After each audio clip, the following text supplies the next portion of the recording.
Hello, today I want to talk about leadership styles. And when I talk about leadership styles, I'm not meaning the traditional styles that we all know and understand of being an autocratic leader or an authoritarian leader or a democratic leader. The list goes on and on. I think there's 7 styles in total that we're all pretty familiar with. What I'm talking about is looking at your employees and defining their empowerment level and then adopting a leadership style to match their level. If we can do this effectively, what you'll find is that you won't be over or under managing your team. And when I mean over or under managing your team, how many people complain that my manager micromanages me? The reason this happens is because we look at employees and we kind of treat everybody the same. What we need to do is to say, what level is that employee on? So what empowerment level are they on? If somebody is new to your team and new to the role that they're doing in your team, they would need task structuring. They need instructions and guidance. They really need help in doing their role. They're beginners after all. So the way that you lead them is very different to somebody who now understands what is required of them. They've been doing the job for a while. They have the ability to exceed expectations. They just need you to constantly challenge them, to keep them motivated, to want to achieve more and more. Now, if you think of managing somebody who's a beginner in your team by just motivating them and telling them get on and do it, you're not going to get the results that you want. What's going to happen is that person's going to feel like they've been thrown in the deep end.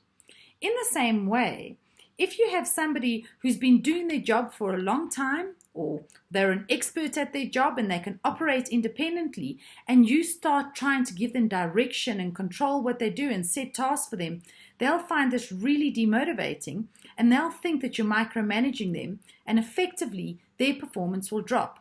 So what you need to do is look at each employee and decide what level are they on, and based on that, that is how I'll manage them to get the best results out of them.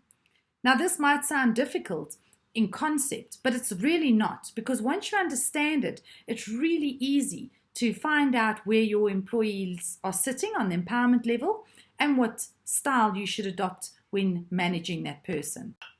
Whether you're a supervisor in a business, a junior or a senior manager, even at director level, if you use the right leadership style with your team, you definitely will get the right results. Having managed teams myself, I can now look back and say, maybe if I'd managed people differently, I would have got different results. But what I tended to do was use the old traditional leadership styles and try and adapt a style based on what was required at the time from my team. I never took the time to look at each individual employee and define what level they were on in order to manage them for their best performance.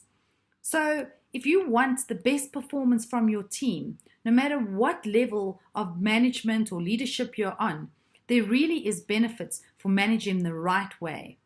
If you want to find out more about the empowerment leadership styles, give me a shout and I'll explain everything to you. I'd love to hear your input, and I'd love for you to understand whether you're under or over managing your team.